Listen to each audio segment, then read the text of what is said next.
Ladies and gentlemen, welcome to the one and only world famous Bitcoin original gangster channel, the show that takes no shit when it comes to SegWit.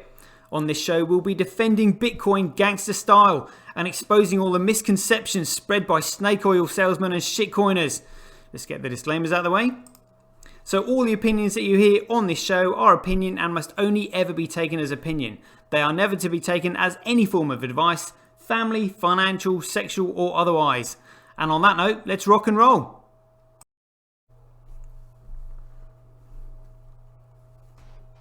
Hey, Didi, can you hear me? Hi, I can hear you. Can you hear me as well? I can, mate. Looking good, looking good. So I'm in paradise, man. So it's all good. Yeah. So I mean, I'm chuffed to bits to get you on this channel because, without a doubt, you are you could easily be considered a Bitcoin OG with what you've done. Obviously, I think there's you must be a unique person in the world to have hung your cojones out there and said, you know what, I believe in this thing and I'm going to put my money where my mouth is and I'm going to do it. Yeah, that's the story in short. And what can you tell, what was your emotional and mental state of mind when you made that decision? I mean, was it easy for you? I mean, surely it must have been quite challenging. Challenging. What is challenging? I wanted to change life. We as a family wanted to change life.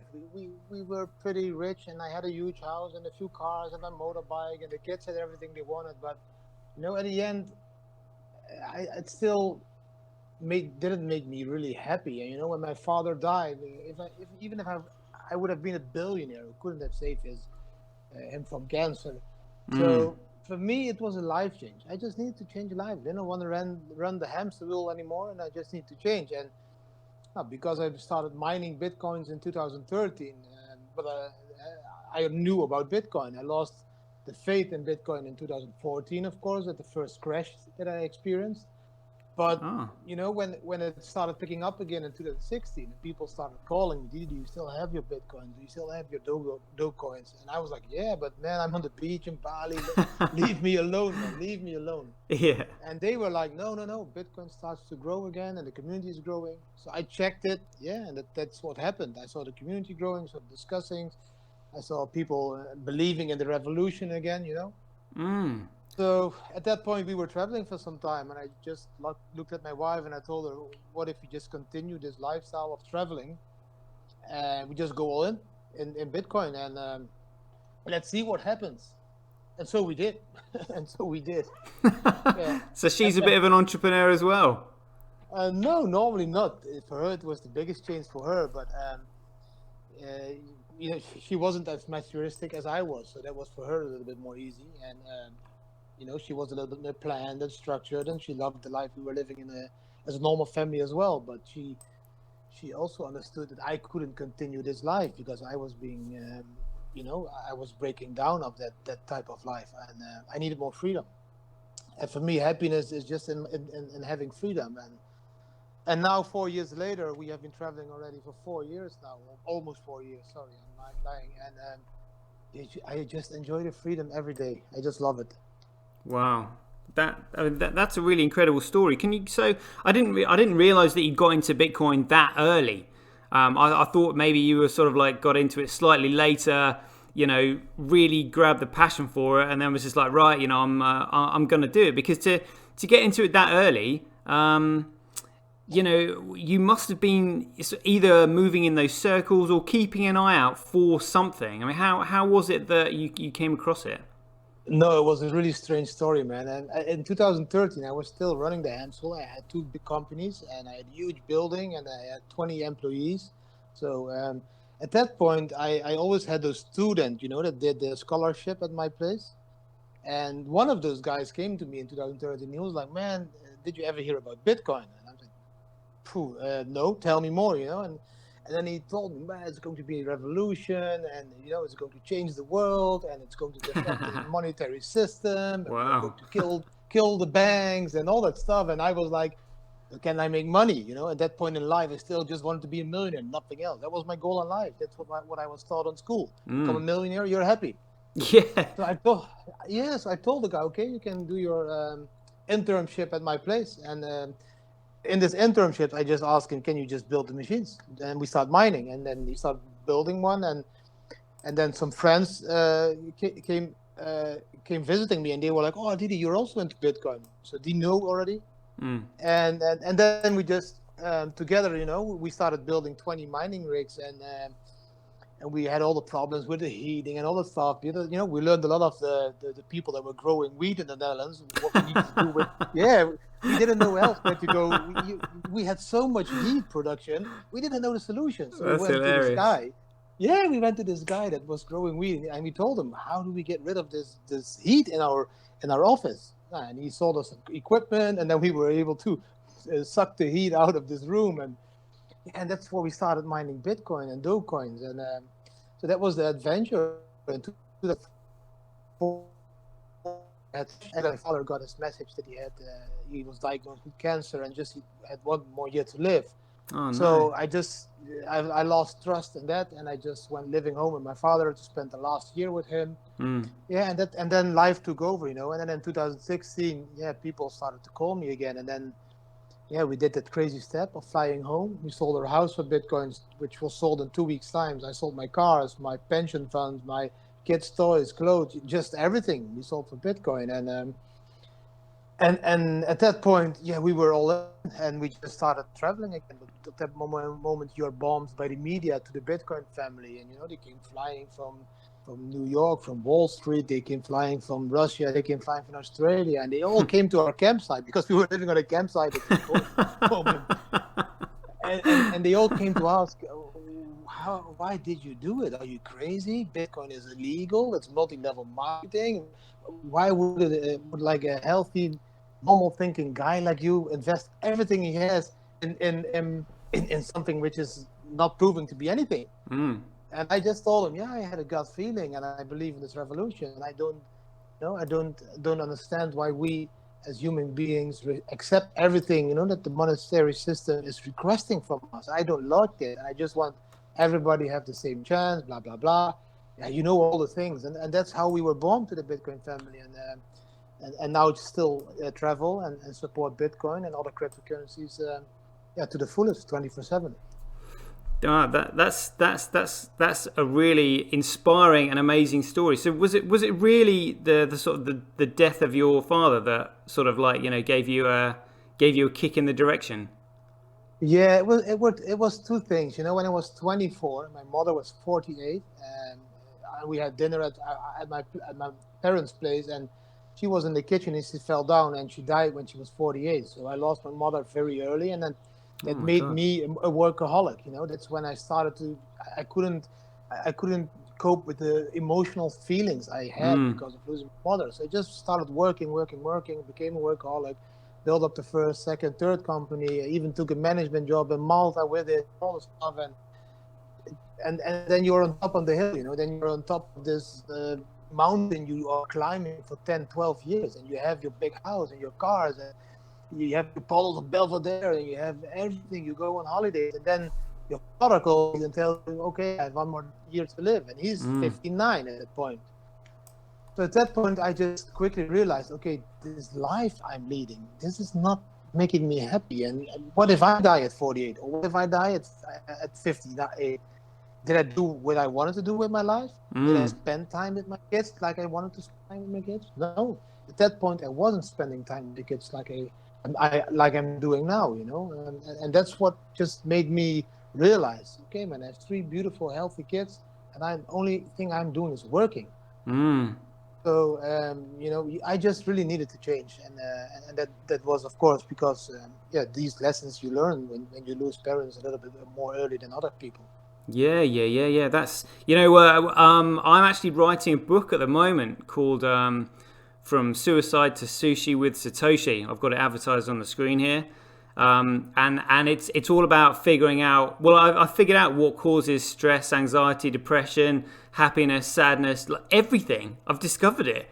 Like but basically, I had to hit rock bottom, in order to discover what was going on in my head. And then when I realized what it was, I discovered how to solve it. And I was just like, I don't believe this. This is more people need to know this. What is it? What's that? So what is it? I'll fill you in briefly, right? So you have your spine, which is your central nervous system, which runs, up your back, through your neck, and then into your head. And then behind your eyes, at the top of your brainstem, sits this part of your brain called the amygdala. And the amygdala is your lizard brain, and it deals with the emergency survival response. And they are, fight, flight, or freeze. And that's kind of like what all the animals have got in the savannah. They see a lion and they start running away. So that's all they have. They just simply have fear, fight, flight, and freeze. But as humans, we've developed another part of the brain that sits over the amygdala called the hippocampus. And the hippocampus deals with logic, reasoning, rationale, and visual spatial memory, which means that it's therefore also responsible for creativity and initiative. And what happens is, because the amygdala sits at the top of the brainstem, that's where our negativity bias comes from, but it's the hippocampus that's formed over it that calms it down. So when you get stressed, your amygdala rings and triggers, and it's only when you engage your hippocampus that it's able to calm down. But what happens is that in order to trigger your amygdala, cortisol floods the brain, which is triggered by the thoughts of the event that you've experienced. Now, normally that would disperse if you're able to act on it through the responses of fight, flight, or freeze. But when you've got a roof over your head, food on your table, the heating on, you don't really need too much. So therefore, you can't really act on it. So cortisol stays in the brain and continues to trigger the amygdala. Now, what cortisol does in order to trigger the amygdala is it blocks the hippocampus from functioning. So it means that you can't think with any logic, reasoning, or rationale. So basically, you lose touch with reality if it's there for too long. And cortisol dissolves the neurons in your hippocampus. So if it's exposed to cortisol for a prolonged period of time, it actually starts to dissolve it, which means that that's where you get all this kind of like symptoms or conditions brought on by stress. So it's actually your brain, effectively the part of your brain that you use for all the logic and reasoning and rational decisions, that starts to become damaged and dissolves. That's the best technical explanation I've ever heard. Thanks for educating me. And I thought it was just way more easy. I thought it was just that people always want too much. We grew up in the 90s, or I grew up in the 90s. I'm taught to the wealth and to achieve a state of happiness, you need to be wealthy, and that's what you're taught. But that's just completely wrong. And that's if the ceiling is very high and everybody wants to achieve this ceiling of a lot of wealth, then you're only struggling, stressing. So if you can lower the ceiling and be happy with just less, just with a normal minimalistic lifestyle, and don't want 5 cars or even 1 car, and don't want a house with a huge mortgage, but just rent houses or whatever. So if you minimize that pressure you have, I think you'll get more happy as well. So I think it's a technical explanation you gave, and I try to simplify it for people. well, yeah. I mean, obviously, I will try and simplify, but basically, all it is if you're feeling stress or any negative emotion that you have, anything at all, whether it be depression, anxiety, stress, anger, jealousy, whatever, all your negative emotions are the result of a triggered amygdala, and that gets triggered through cortisol. So all you have to do is you have to reduce cortisol, and the way you reduce cortisol is to dissolve the meaning that you're giving to the ruminating thoughts and then activate your hippocampus, and it's your hippocampus that calms down your amygdala. So when you were saying that you had trouble dealing with the death of your mother and your father, it was those thoughts that would have triggered cortisol, which would have then triggered your amygdala. And then you said when you had trouble dealing with it, you have trouble dealing with it because you can't think straight, because your hippocampus is blocked. Yeah, I see it I see it kind of the same way. I see myself always sitting in the back of my head, looking at a huge LCD screen, and I just see it. The LCD screen is the world outside, and I'm watching that from behind. So all these images come in, and then I feel that my brain starts to discuss, my left and my right side, and this Yeah, yeah. the devil and the Yin devil and and the yang. and the angel, and they start to chatter. But I'm observing that chatter. I step back. I just observe what they are saying. It's black. It's white. It's good. It's bad. It's Bitcoin. It's cash. Whatever. And I just observe it. I just because that's not you. You are the one that is observing what your brain is doing, and then you get your emotions attached to it as well. And then the combination of that, I think, makes people just really confused. So if people learn to let go and just step back and just observe what is happening and observe what is happening in your brain and why you are chit chatting in your own brain, then maybe they will be able to let go and have less stress. I think. Yeah, Yeah, it's oh, absolutely. Yeah, well, what you said there about black and white and yin and yang and angels and devils. The yeah. reason when you're saying you're observing the chatter, you've got to. I mean, this is what's so important about understanding how these two things are structured, because you have a negativity bias. So it's your positive and rational thinking which overlays your negative thinking. So it's always your negative thinking that comes first, which means you have to make a conscious effort to activate your positive thinking to calm it down. That's the way you do that is by reducing the cortisol by shocking the hippocampus into functioning. But I mean, this could be another show, but we'll definitely talk about this another time. Definitely talk about this another time.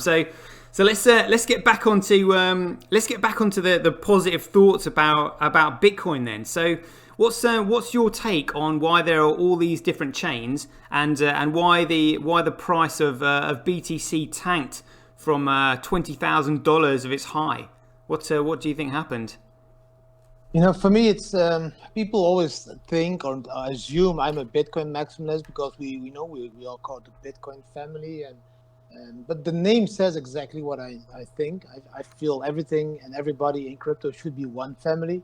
I don't think we should be camps. I don't think we should be throwing mud at each other and destroying each other's projects, because I think everybody in crypto community really needs to understand that if you want to win this revolution and if you want to really disrupt this monetary system, we need to work together. We cannot fight with each other. That's what they want. That's how we focus on each other instead of disrupting this beautiful technical evolution. That is how the crypto community changed from a revolutionary species of people that really wanted to change it. And now it changed in the last 10 years into just wealth accumulating bots that are doing anything to make money, and they are not looking at the true fundamentals behind cryptocurrency anymore. That is why we're not going forward, but we are stopping at the moment. Because every project, if it's Bitcoin, if it's Verge, if it's Litecoin, if it's Bitcoin SV, if it's Bitcoin Cash, there are so many projects who are doing their ultimate best to get this decentralized peer-to-peer cash around. The marketing is impressive. We are doing everything the right way, but we are still not able to give it the last push, And this last push, I just realized, also because of the Corona thing which is going on now, that's not because of the technology. That's not because of the marketing we are doing, because that's all fine. It's because of the mindset of people or sheeple. How should we call them? All those people that went into crypto not for the fundamental reasons of disrupting the system, but just for the accumulating wealth. All those people now trust the normal media, the centralized media, the centralized government, the centralized fiat currencies. So I think that's the thing we are missing at the moment. We don't have enough real hardcore fundamental believers in the community. So if you ask me, why did Bitcoin go from 20 to 3 and now again to 6? Why did Bitcoin start at 7 cents and went to 20? And why are we still in the parabolic growth if you look at logarithmic charts? All those currencies are volatile at the moment. I really don't care about the value a lot.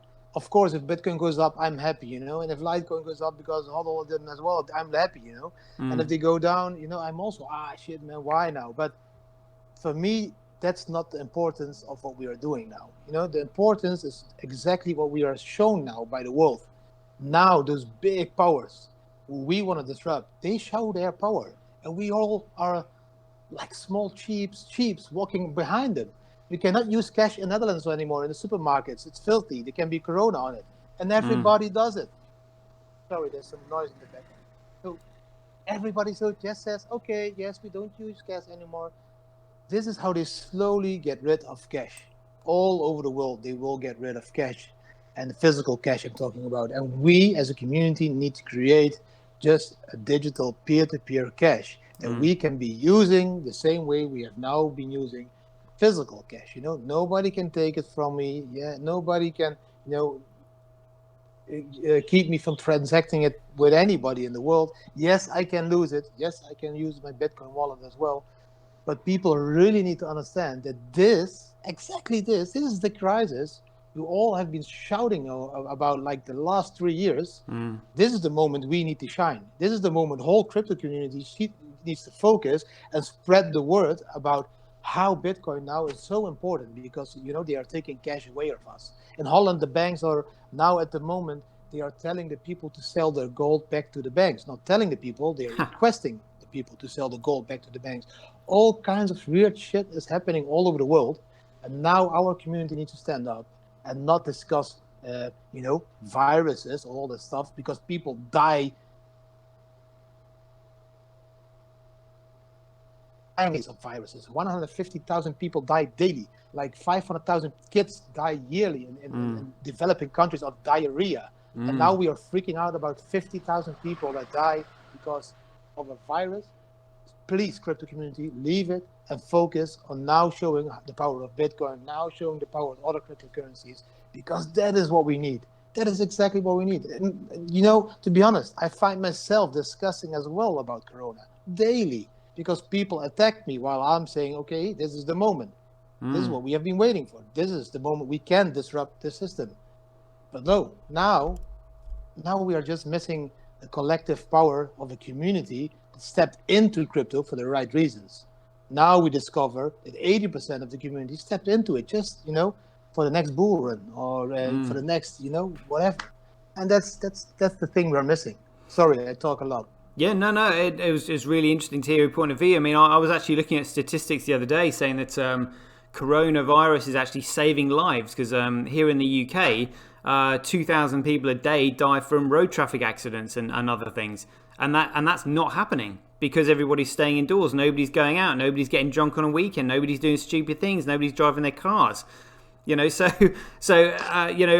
and the reason I found that out is just because one of my friends was just joking around saying, it might be a good time to invest in, funeral directors. It was a bit of a sick joke kind of thing. But their funeral directors are actually taking a battering at the moment because not many people are dying. So it was. Yeah, but that's not what the media shows us. The media shows us, or the people, that they are loading like dead people into trucks and army trucks and all that stuff. And so people, and then you can come back to your psychology again, because then people get into this fear status, and if they get into the fear status, they're controllable. That's how it works. And at the moment, I've been comparing it so much, but people just don't like me for comparing it. But as I said, 150,000 people die every day. I just tweeted this beautiful tweet. Every 6 seconds, I don't know how long this interview has been going on now, but every 6 seconds, a kid below 5 dies out of hunger.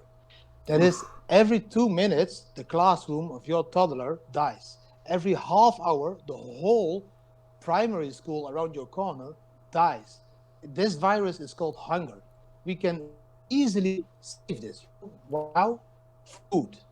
Yeah. Why are we not focusing on this? 6 seconds. Every kid dies 6 seconds. So, and now we are focused on this flu virus. Last year in Holland, 8,000 people died of the flu. Last year in Italy, 36,000 people died of the flu. Now we are talking about other numbers. I don't even understand why we're discussing numbers of that, because if you look at the charts that the WOMO EU, that's a website, puts out there, we can even see that there is a decrease of deaths. Just what you're saying. The peak of flu in 2016, 17, 18, they were all way higher than the peak we are seeing now.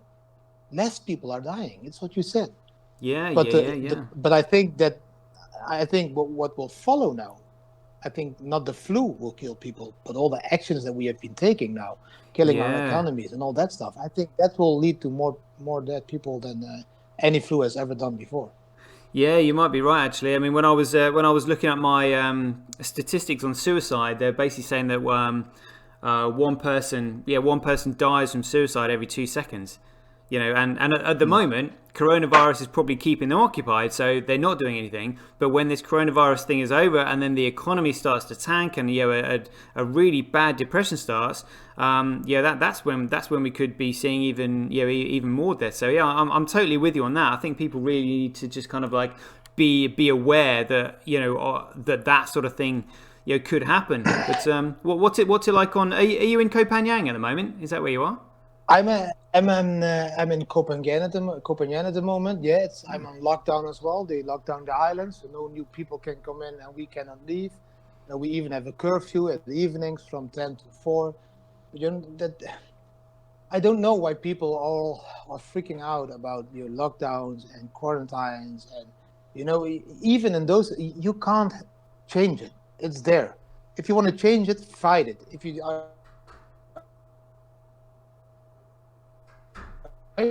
then just stay home, enjoy time with your family, enjoy the time with kids, because the rest of the time you have just been running the hamster wheel.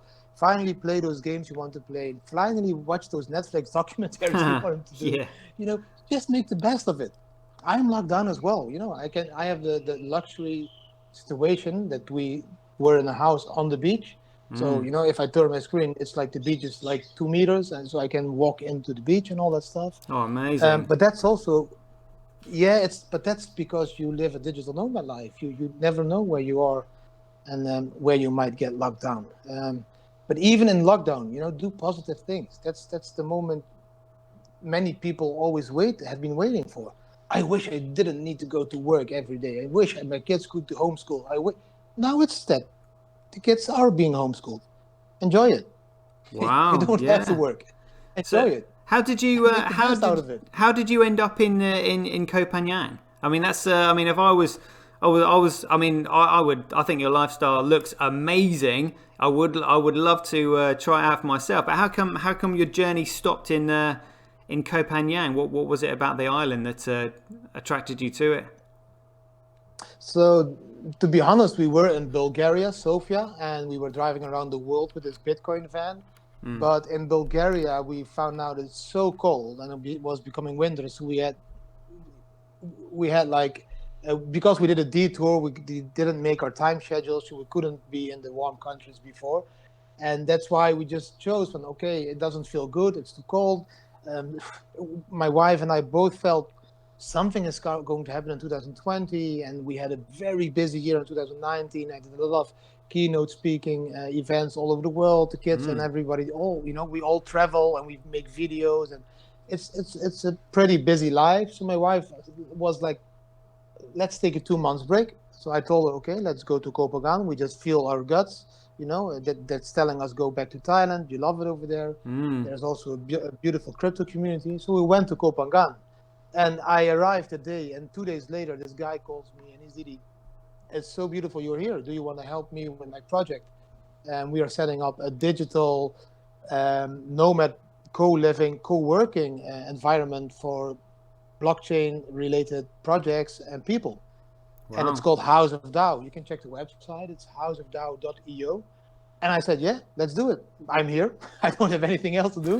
And I would love to help you with setting up your project. So they are creating this beautiful blockchain environment here where you as a startup can come and work in a cheap country where the food and the living is cheap and still have enough funds to build your project, and it's beautiful. As I said, so now I'm doing that. We try to live day by day. Sometimes people just don't know what to do anymore, and then you just let it go and you just start to do something, and then something comes on your path. And this is how this happened here in Copenhagen, and we are here. Corona breaks out, so now we need to stay some longer. Could be worse. It could be worse. I don't know if you can see it, but This is my, yeah, this is where I sit, Oh the view wow, now. wow, that looks beautiful. It's, That looks yes, it's amazing. really beautiful.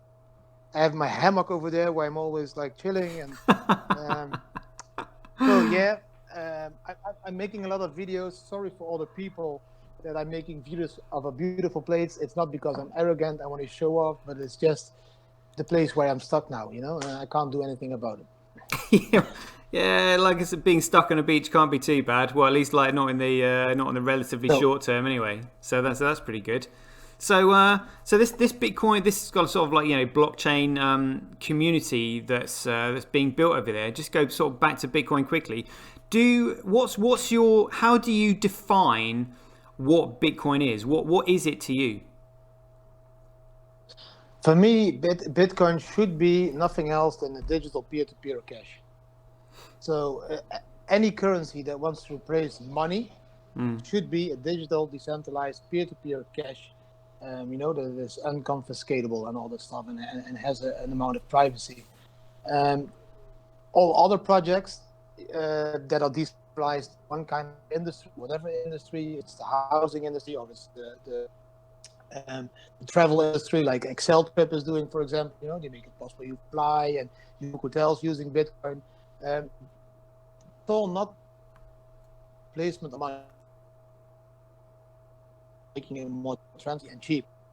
But currencies like Bitcoin or Litecoin that are really focused on, or should be focused on, creating a peer-to-peer cash is how I describe Bitcoin. Yeah, just a Yeah. very simple peer-to-peer. Okay, and if something is going to be very simple peer to peer cash, would you agree that it has to be completely neutral, as in kind of like it can't have a central point of authority or control over it? Yeah, for me that's very important. And I know where you're going at, and I think you're you want to slowly build up to the point that you want to go at Blockstream, that's now centralizing the whole Bitcoin atmosphere. As I said, don't pretend or don't assume I'm a Bitcoin maximalist. I'm a peer-to-peer cash maximalist.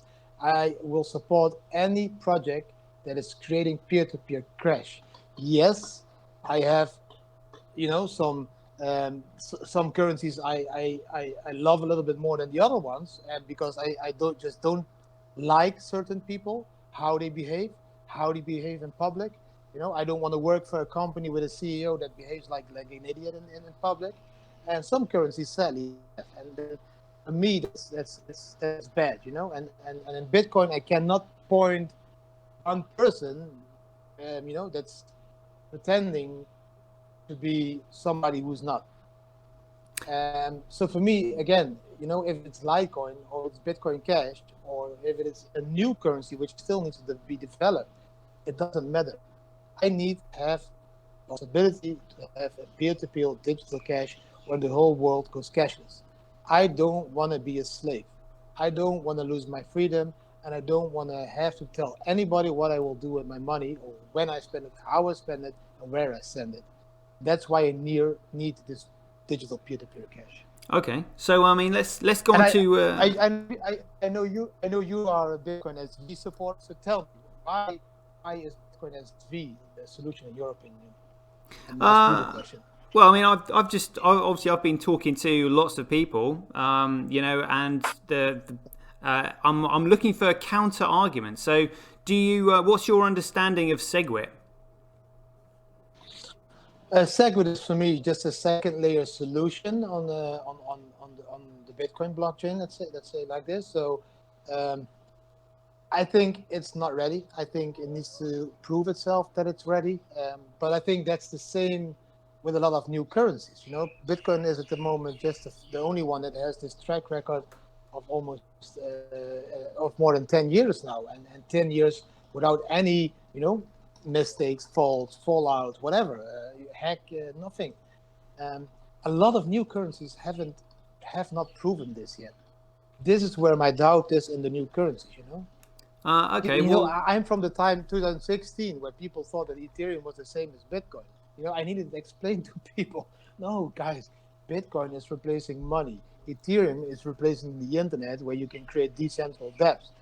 You know, a lot of people now watching this show don't even know this. They think it's all the same. Yeah. Um, Okay. Well, I'll tell you my knowledge of SegWit is very different to what you think it is. So SegWit is an abbreviation for segregated witness. And a yeah. witness are the chain of signatures that Satoshi Nakamoto put into Bitcoin that validate one another. So it just means that no central point in the system can get away with doing something that nobody else would know about because all the signatures validate it. So even if there was a central point of authority or control in the system, that central point of authority or control wouldn't be able to do anything about it because they're accountable. Now, what SegWit did is it segregated those signatures. So, in other words, it separates. So, there is no longer a chain of signatures in BTC like there was in Bitcoin that validated one another. When you add SegWit, it basically means that whoever added SegWit now has complete control of the system and they can do whatever they want because they're not accountable. Because the signatures, there's no longer a chain of signatures, they've all been segregated. So therefore, as soon as that happened to me, these guys in these Bitcoiners have just said, well, it's not Bitcoin anymore because it's a centralized system controlled by whoever it was that implemented SegWit. Um, I think Bitcoin is still Bitcoin. I think the Bitcoin blockchain is still the Bitcoin blockchain. Yes, there is a SegWit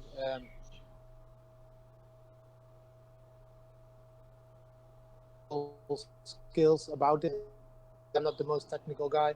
For me, again, it's just replacing peer-to-peer cash, you know. And um, if I just compare the other ones, Bitcoin Cash, I experienced Bitcoin Cash in Ljubljana, in Bitcoin City, you know, where you can pay everything in more than 400 stores with Bitcoin. Like 100% of what I need in my life, I can buy there, from food and supermarkets still, jewelry, or for my kids, you know, or an iPhone.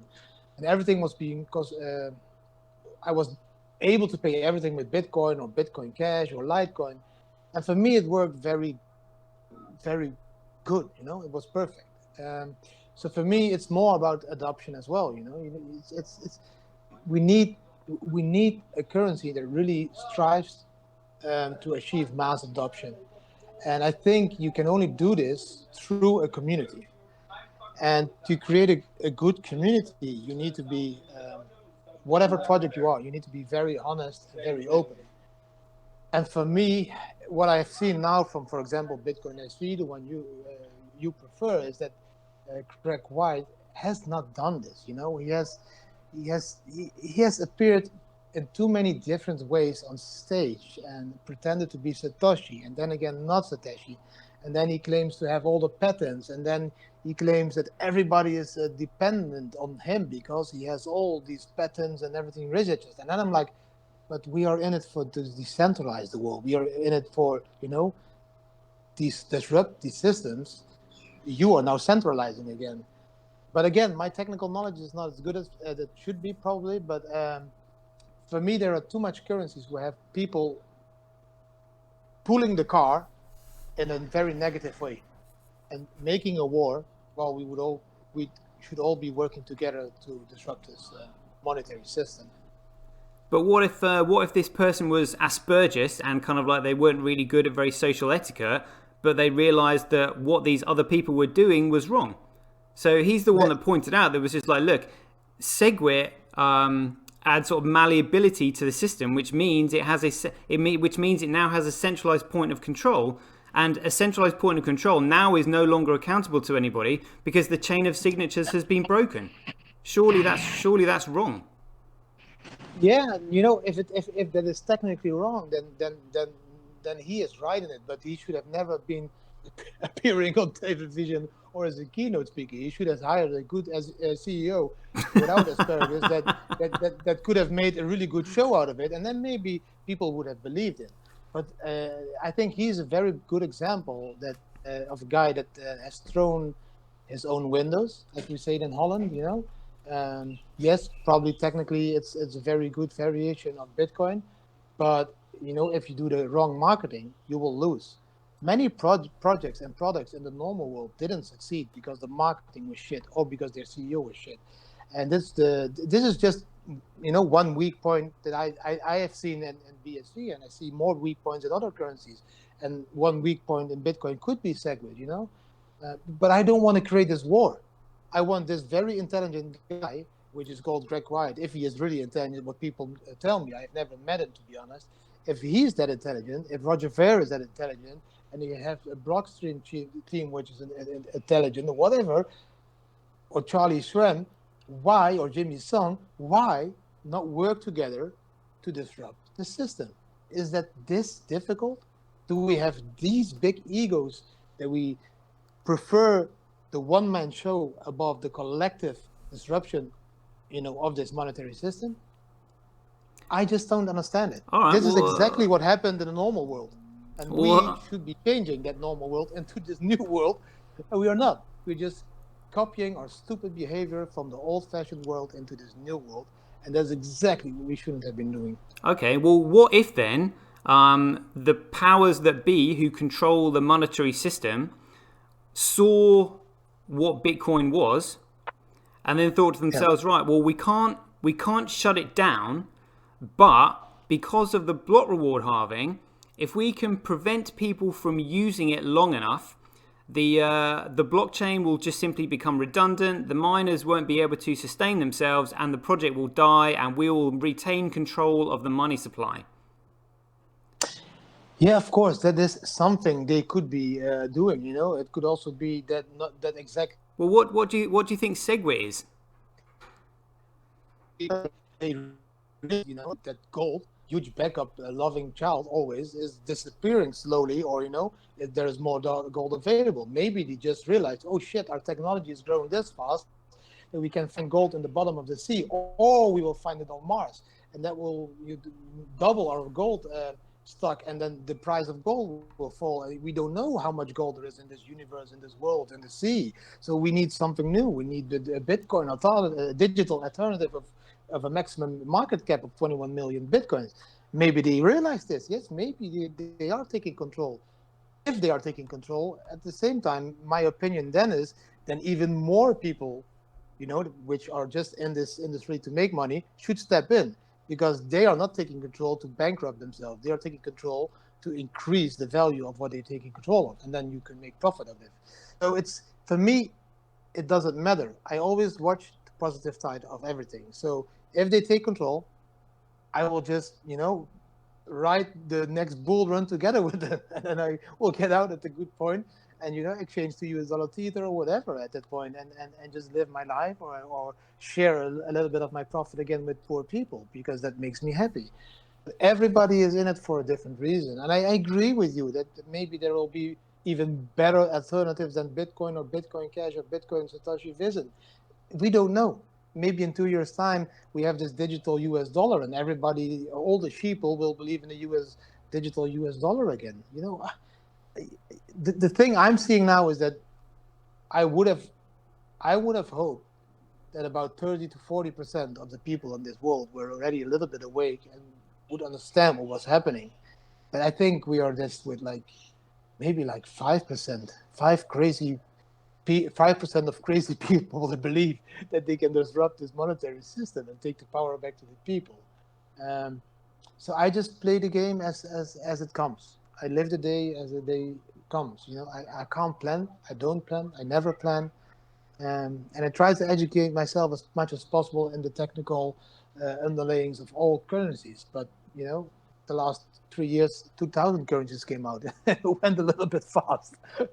So if you tell me that the technical things of Bitcoin SV are better than Bitcoin Cash or Bitcoin or Verge or Litecoin, you might be right. But again, there's a guy on stage representing something which could be very good, and he's not representing it the way he should be. And if he would not have had a big ego, he would have stepped down and assigned a CEO that really can talk.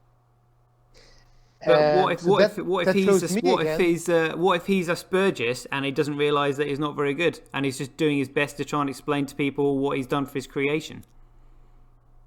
Yeah, then maybe his community should tell him. Yeah. I think they have done, but what it does is it filters out the intelligent people from the not so intelligent people, because the intelligent people actually listen to what he's saying rather than just hearing his tone of voice and thinking, oh, I don't like him. If you actually listen to what he says, like, he is technically absolutely spot on. He's the only one talking about helping people. He's the only one talking about saying, look, this can help the poor. This is for absolutely everybody. Whereas you've got Samson Mao, in BTC saying, look, BTC is not for poor people. BTC is not for people that live on $2 a day. And Luke Jas Jr. saying, look, if you can't afford to run a node, then you just simply can't use Bitcoin. What's all that about? So, but I think you're trying to go into a discussion with me about him, and I just don't want to discuss because I want to send a positive message. And I could also easily say, yeah, then I will use Bitcoin Cash, or I will use Litecoin, or I will use Verge. They're all fine with me as long as they, keep my transactions private, and and I'm able to transact value. We can discuss about the guy, but I have never met Greg Wright. I never had one conversation with him, so I can't judge him. I can only judge what I've seen on YouTube and on all the shows, and that was not a positive image of a decentralized, disruptive person, but a guy that wants to have control, a guy that wants to own all patents in the world. He wants to force everybody to use his vision, his patents. He wants to monetize those patents in a way that I'm like, that is not how I am living my life. That's why I can't talk. I don't know how he behaves when he's drunk. Maybe then he behaves like I behave. But I hope you understand what I'm saying. I hope you understand what I'm saying. I understand. Why would you want to have control on everything if you want to decentralize the world? Don't do that shit on stage. Don't tell people everybody is going to need my patent. Everybody, you sound like a dictator that want to control everything. This is not what Bitcoin is about. Control is centralized. We don't want centralized. We don't want decentralized. So if the technical aspects are good of this currency, then make sure that your commercial aspects become better and that people understand it's not about having control, because now he's just telling everybody, I want control, I want control, I want control. And I can't believe that people want it. I can't believe that the banks want it.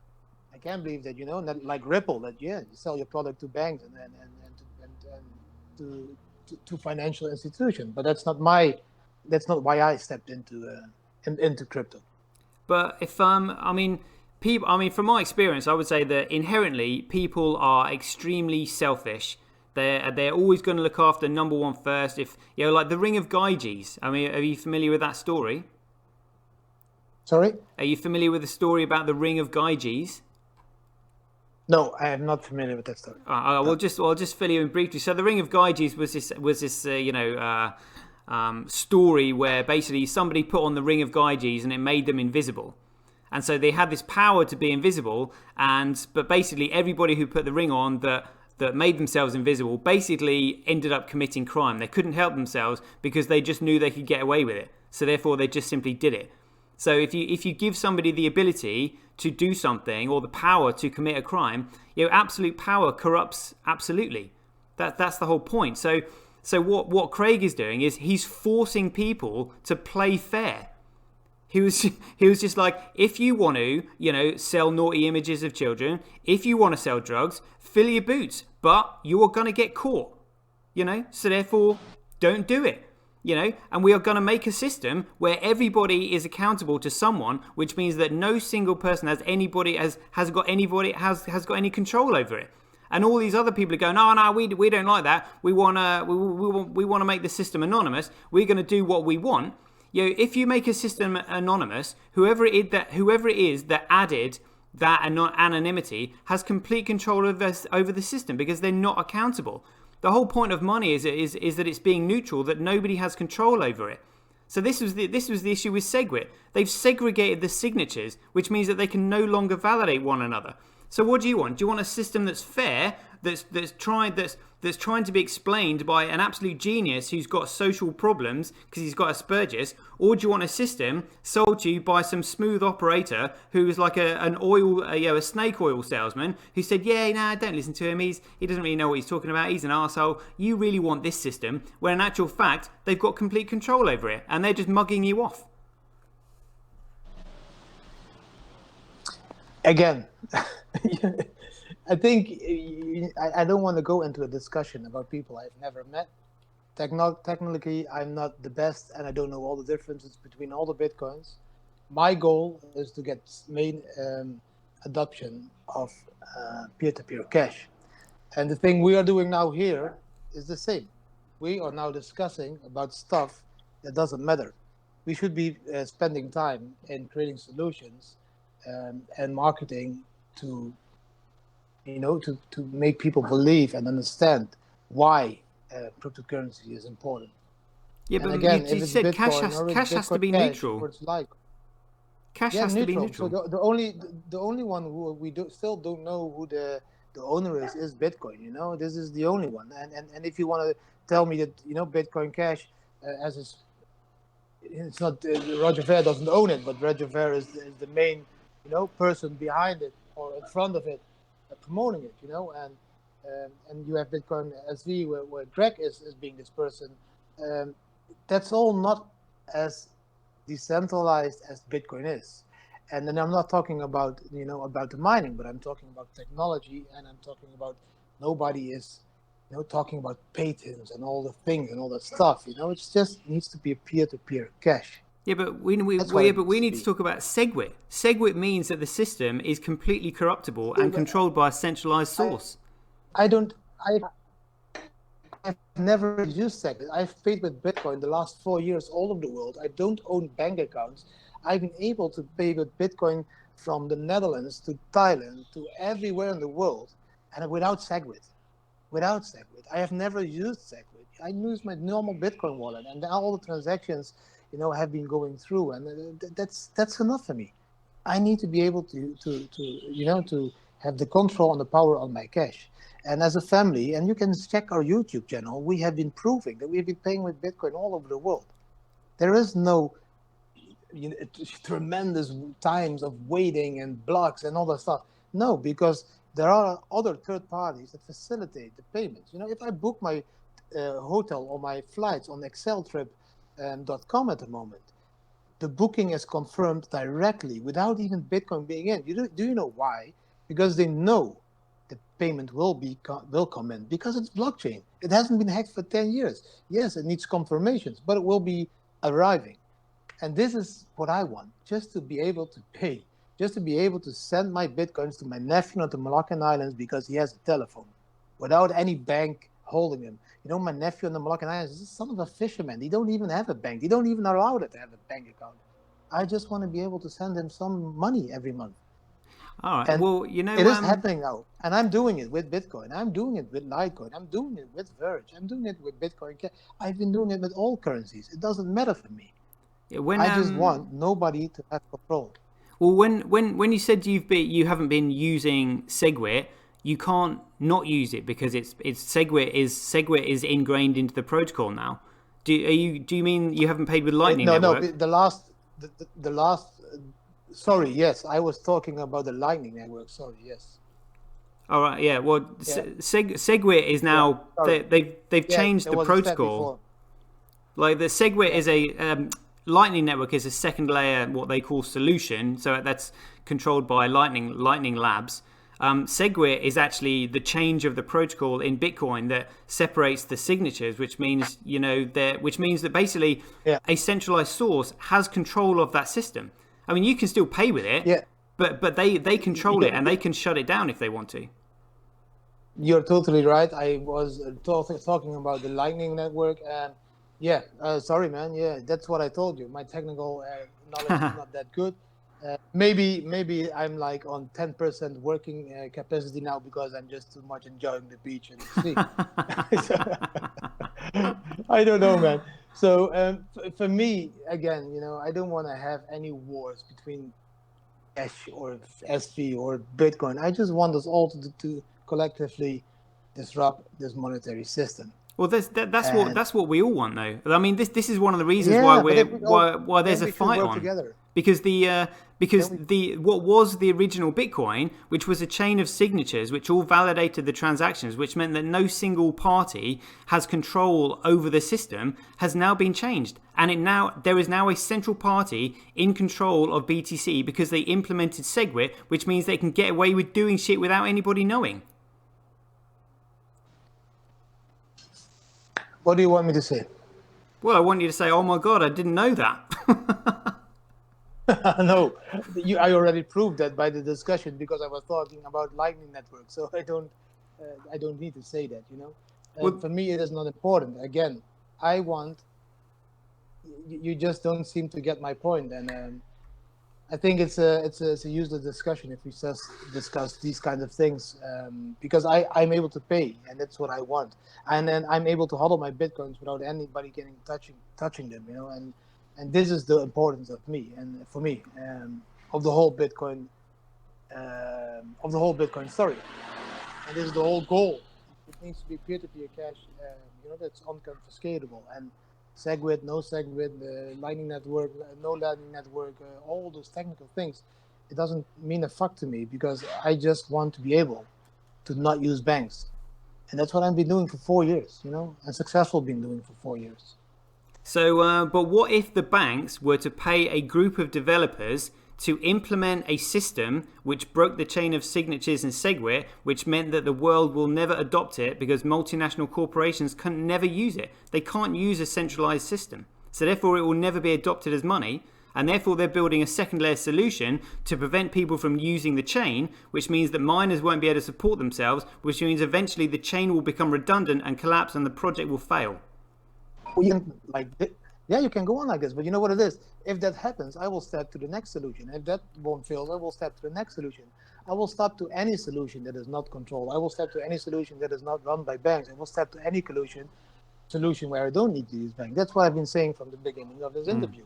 I don't give a fuck which currency it is. You are approaching me as if I'm a Bitcoin maximalist, while I'm a peer-to-peer cash maximalist that wants to disrupt the monetary system. And again, that is what we should be discussing about. And you can keep coming with points that you think that will prove that Bitcoin SV is the best one. Then you can better interview a guy that wants to be a Bitcoin SV maximalist. Because I will never be a Bitcoin SV maximalist. I will never be a Bitcoin Cash maximalist. Never a Bitcoin maximalist. I will be a peer-to-peer, what I can use at the moment maximalist. And that's what I need to be. Because that's the only way we can book progress in coming to one kind of a currency that really, can set all the world free of the suppression of the control of the systems that are centralized as hell. Well, yeah, that is what I want. Well, that's what we want. That's what we want really badly. But we've only got this one opportunity to achieve that, because the issue with money, in order for it to be neutral, like, it cannot have a centralized starting point.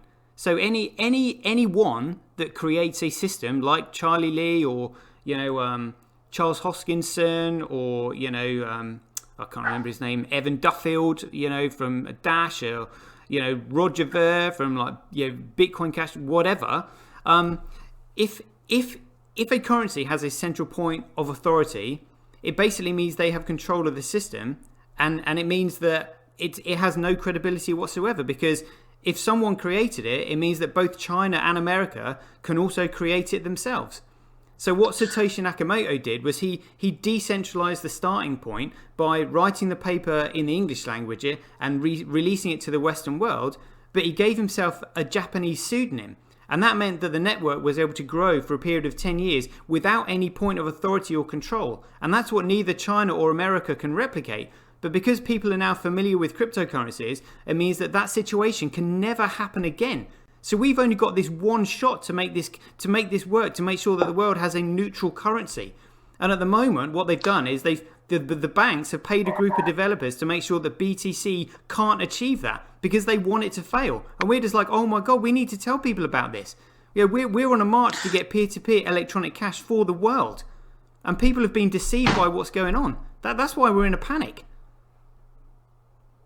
then exactly what I said a few times now during the interview. I don't give a fuck which currency is going to succeed. One will succeed. I just sit back. I just live my life. I just use peer-to-peer cash as the way I can use it now, and the best version may win. But I think there would be a best version sooner if all those people that think they are the smartest one would work together. I don't know how hard this is to understand for you guys, but I just want them to work together and not work against each other, because that will slow down the whole process. And then indeed, the governments will come with another solution that the people will follow, as they have been following everything. They will follow all of the obligatory vaccinations in the next couple of months. They will do everything when they are fear. So just by making all this shit and all the discussions, all the hard forks and all the stuff, we have already slowed down the progress of a peer-to-peer cash. And this is what we should have done. They should have talked with each other in a decent way and created one beautiful currency that would do all the things that in the Satoshi white paper needed, a currency needed to do following the Satoshi white paper. And instead of that, they started throwing mud at each other and starting doing all these kinds of shows and keynote speakers, and I don't know what they are. And they started throwing mud there and mud this and that and this. Why? Was that the goal? Well, because you've got these, was to create a solution. But you've got these snake oil salesmen who are telling you that they've got a really good idea that is actually not which is actually not a good idea, and it's completely messed up the system because money has to be neutral. You can't have a central point of authority in control of a money. It has no fundamental value whatsoever. Okay, so I don't know you personally. Do you have a bank account? Yeah.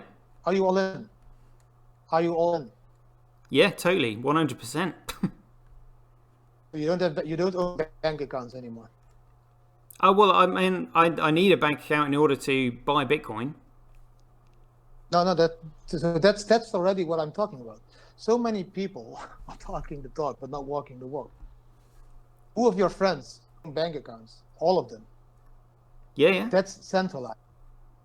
So why don't the fuck they go out of this centralized system into whatever currency in crypto it is? Because that's what they need to do according to you, isn't it? But they have jobs. The crypto hasn't been adopted yet. No, and it will never be adopted if everybody keeps talking the talk and not walking the walk. But I don't know how I can get through to people if they just, people won't never change. That's why I told you already 6 times in this interview. We have only 5% of people that really want to be all in and show and lead by example, and the rest is just sheep, and they will lead the other. They will lead the other example. They will just follow the other example. I mean, they will follow all the people that believe in the centralized currency. And now you and me, or you try to discuss with me about the centralized difference between centralized or decentralized cryptocurrencies, while you and all your friends still own bank accounts, which is the most central form of money.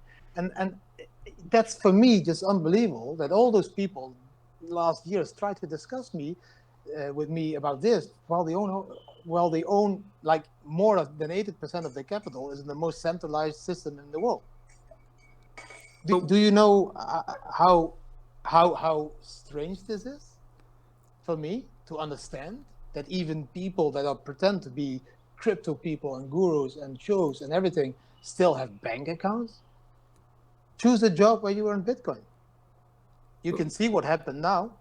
They just kill your economy. You get unemployed. You don't have any money. Now you have a bank account. You don't get salaries anymore. They can do whatever they want when you're working the work in a traditional monetary system. So I don't want to discuss who's big, who's better, which crypto is better. I just want to discuss leave fiat, get into crypto. And if you can't understand my vision, then you can't understand Satoshi's vision. Oh, I totally get it, but it's just in order to get into cryptocurrency, it has to be currency, and currency has to be neutral. So therefore, it can't be anonymous, and it can't have a centralized source controlling it. So then never use pounds or dollars or euros. Well, people when You're doing the, it. You're doing it there.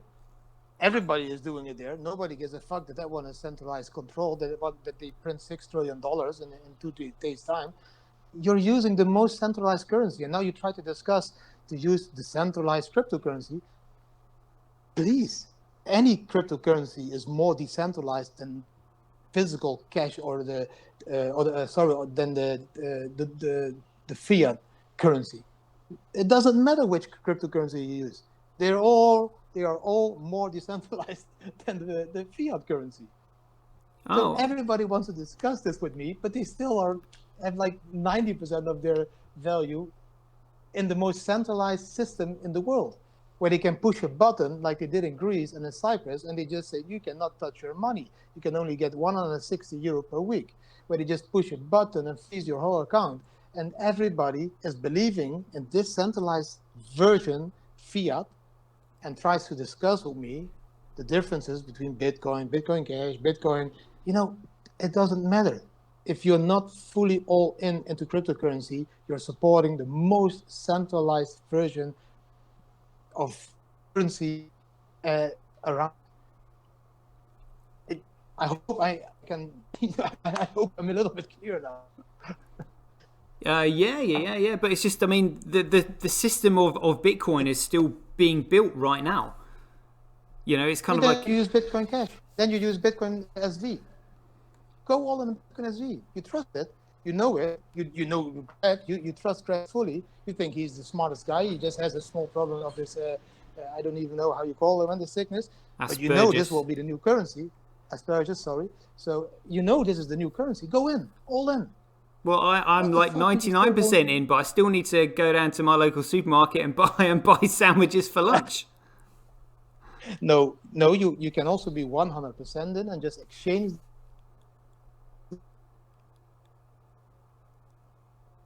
bitcoins and change all over the world already with Bitcoin. But I'm not attacking you because I admire you that you're also 99% in. I'd love to hear this.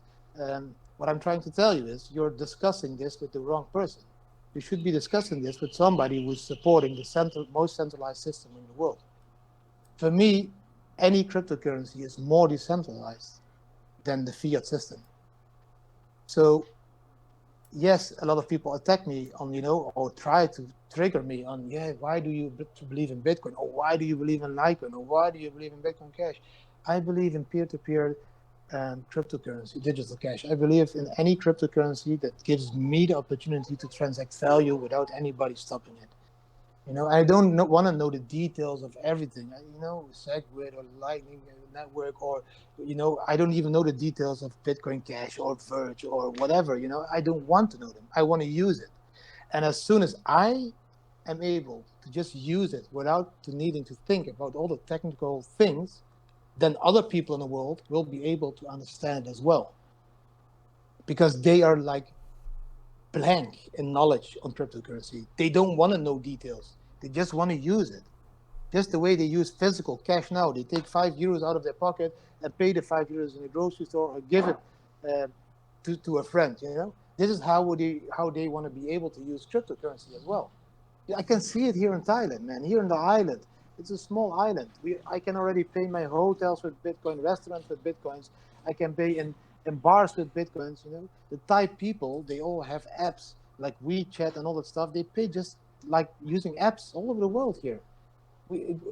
We see these countries as third world countries, while they are ahead of us, way ahead of us when it comes to peer-to-peer payments. So again,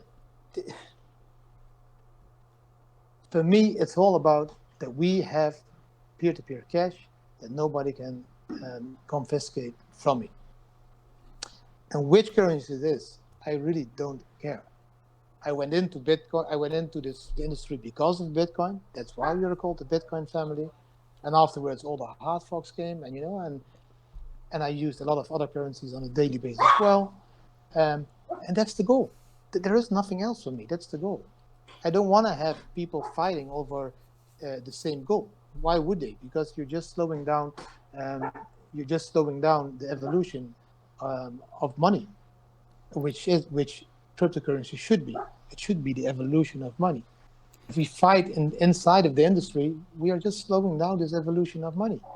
And, you know, people that are not like me, crazy as hell and go all in, or like you, crazy as hell, that are all in, yeah, they will be hanging around this classical fiat system for way more many years because they don't trust this new one because the new one is fighting.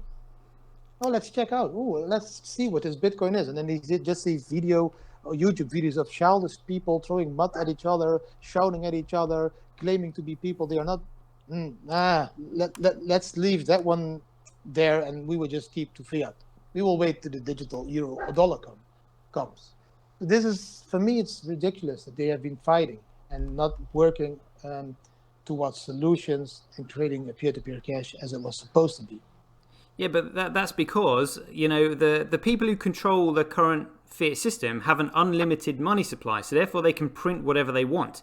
So if they see a cryptocurrency coming along that's going to take their power away, you know, from their printing of the money, what they're going to do is they're going to try and prevent that from happening. So then what they're going to try and do is they're going to print as much money as they can get away with, which they can sweep under the rug, pay a group of developers, very clever developers, to change the narrative of Bitcoin, tell people not to use it, tell them it's a store of value, develop a second layer solution so the blockchain is redundant, and hopefully that the project will fail and they'll continue to retain their power of the fiat system. This is the whole point of a cryptocurrency, is to prevent fiat money from existing. But what they've done is, because they've got an unlimited money supply, they've paid a group of developers to get into BTC, change the protocol so that it can't be used as money, and people believe it. And then those people who do believe it or don't believe it, they still have the option to choose for Bitcoin Cash, choose for Litecoin, they choose for Verge, they choose for whatever any other currency. We build further on the next one. And if that one stops, we build further on the next one. We have the unlimited control of making new versions of Bitcoin so that they are never able to stop it. This is the power of crypto. This is the power of hard forking, soft forking. So educate the people the importance of crypto. Don't educate the people of why cryptos are fighting with each other. This is useless. It's useless. This is useless. It's we need to educate them how that they can use crypto and how that they can start to use crypto and how that they can already pay on many places in the world and why it's safe to use crypto and so I just don't understand why everybody always wants to discuss this which is the better version, which is the technical better version, which has the least decentralized control. Again, I keep repeating, the most centralized control is in the fiat system, and everybody who's watching this and everybody who's in this has probably more than 80% in the fiat system. That's the most centralized system around. As long as you keep supporting the most centralized system around, you're not able to support any other decentralized system, because we can't print money. You can't, I can't, my friends can't. We just have, let's say 100 euros is 100%, and if 80 euros is in euro and 20 euros in Bitcoin, we can't make more in Bitcoin. We can't. So it's useless to discuss which one is better, which one is worse. The discussion should be, how do we use it? It's not a discussion about creating what I said. For you, you like a little bit more Bitcoin SV. Yeah, then I don't think this guy needs to talk about patents, but I think he needs to make sure that this stuff it gets accepted. I've been traveling for 4 years all over the world, and I can pay everywhere with Dash. I can pay everywhere with Litecoin. I can pay everywhere with Bitcoin and with Bitcoin Cash. Sadly for you, I just need to tell you what I see. There is no place I can pay with Bitcoin SV. No, zero. So then the focus, in my opinion, of the project is not right. Then the focus is too much on accumulating control instead of accumulating mass adoption. So maybe in 5 years' time, maybe Bitcoin SV will be the biggest one. I don't know. But what they are doing now, that's terrible. The technical may be right, but the technically it's probably right. But come on, the marketing is like, it's terrible. It's like McDonald's wanting to try hamburgers but making pictures of shit. Nobody will eat shit. No, nobody will eat shit. So just agree with me that should be real better.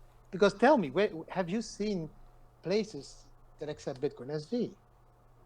I wish I was using my phone now, because if I would have walked you 200 meters to the first restaurant here around the corner where I pay with Bitcoin, and I can pay with Dash, and I can pay with Litecoin, and I can pay with Verge, but they don't accept Bitcoin SV. There is a reason.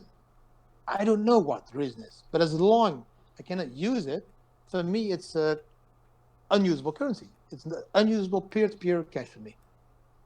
Got ya. Yeah. I understand. Yeah. Well, we've been going for 1.25 hours, so I want to. Wow. I want. Yeah, this has been a great discussion, Didi. Well, you know what we'll do? We'll have to get together and talk about mental health, because when I'm finished with this book, it generally sort of like, it's a way to make people happy. So like people don't realize that in order to be happy, you just simply have to activate your hippocampus, and that is it. That is what gives you enlightenment. That's what makes you happy. That's what reduces your anxiety. That's all you need to do. So it's learning how to reduce cortisol and activating your hippocampus. That's all mental health is. It's so if you would give people, you would need to give people advice on how to lower your cortisol, and what would be your three points of advice? So there's the method that I've come up with actually involves 3 stages. So first of all, there's reducing the cortisol, shocking the hippocampus into functioning, and then practice gratitude to get your motivation back. Because if you just dull your mind completely and you reduce cortisol, I meant there's 3. Yeah, what I meant to ask is, how do you reduce cortisol? Have you got 3 examples for the listeners how to reduce cortisol? Yeah. So cortisol is generated through the thought of the event. And the only way you can reduce cortisol is by dissolving the meaning that you're giving to those thoughts. So it's the meaning that you give to the thoughts that cause stress and anxiety. It's the reasons that you put on those thoughts. And that's what people have to learn to give up. So effectively, this is kind of like what you've done. You've given up your house, given up your cars. You've gone to move to a desert island. You're like, I don't need all of this. It doesn't mean anything. And that's what you have to apply to everything. All these traumatic events that happen to you. I mean, some people might say, oh, well, that's kind of cold of you to think like that. But it's a way of reducing cortisol. But the way to get your empathy and your sympathy and your emotions back is to shock the hippocampus into functioning. And then you cannot be grateful if you can't think rationally, if you can't rationalize your situation. So therefore, you have to practice gratitude, but you can't do that unless your hippocampus is active. So therefore, it's all those things that are involved. But in terms of reducing cortisol, it's dissolving the meaning, and that's kind of like an art form in itself that took me a long time to do, because you can actually cortisol is generated through positive and negative events. So negative events are kind of obvious, like bereavement, breakdown of a relationship, loss of money, things like that. But positive cortisol can also be generated positively through, for example, winning the lottery, getting lucky, going on a fantastic first date. And you can tell that people have got cortisol in the brain because they start acting cocky. They start acting sort of irrationally and reckless. And other people can see it. That's what it does, because their hippocampus is blocked due to cortisol, but it's generated through a positive event. So you get positive and negative cortisol, but they have the same effect. Yeah. So I think you just told me what the solution for Greg would be: lose cortisol. Maybe. Maybe more relaxed on stage. Maybe more people will love him as a person if he loses cortisol. But he's improving massively. Man, it's really cool to hear, because I didn't know that. Massively. I didn't know it. Yeah. Beautiful to hear. Yeah, super. Right, we'll tell you what. It's good. You should visit me here and we drink a beer or a Bacardi Coke together. I would love that, Didi. Honestly, I would absolutely love that. You've no idea how much I would love that. Honestly, what I would give to do that. Like honestly, right now. Oh my goodness me. Yeah. So well, let's when I've finished my book or when I'm doing a discussion on mental health, let's hook up again and we can talk through it, and then hopefully very soon I'll come over and share a beer with you in Copenhagen. Yeah, man, that would be amazing. That would be amazing. And again, yeah, sorry, man, I was confused because of the lightning neck wearing in a seg with. That's all right. It's the beach life. I think that it's the beach life that slows me down here. And yeah, just maybe I have zero cortisol now. Maybe I let to go too much. But that's for me the solution to not stress in situations like these. Oh, absolutely. And this is what more people need. So, and that's exactly what my book is about. So yeah, it's been great. I mean, if it's ready, man, I want to read it, of course. Okay, we'll tell you what. I'll let you know when the prologue is coming out, because I've finished that. So that's the first thing I'm going to be releasing. So I'll send it to you as soon as I finish it, or as soon as it gets published. Okay, cool. So I will. Oh shit, I lost you. Hello? Yeah, I'm still here, mate. Can you hear me? Still here. Oh yeah, I can hear you. So yeah, the same for me, man. Our book is out in Dutch and in German at the moment. It's being translated into English now. It will take another month, I think, and then the English version will be out. The first book, and I'm writing the second book now, which is completely focused on mindset and why fear is killing all people's dreams. So we are both authors and writers. Cool. Fantastic. Right. Cheers, Didi. I can't thank you enough for joining me. It's been an absolute pleasure. Thanks very much. We'll catch up again soon. Cheers, mate. See you later.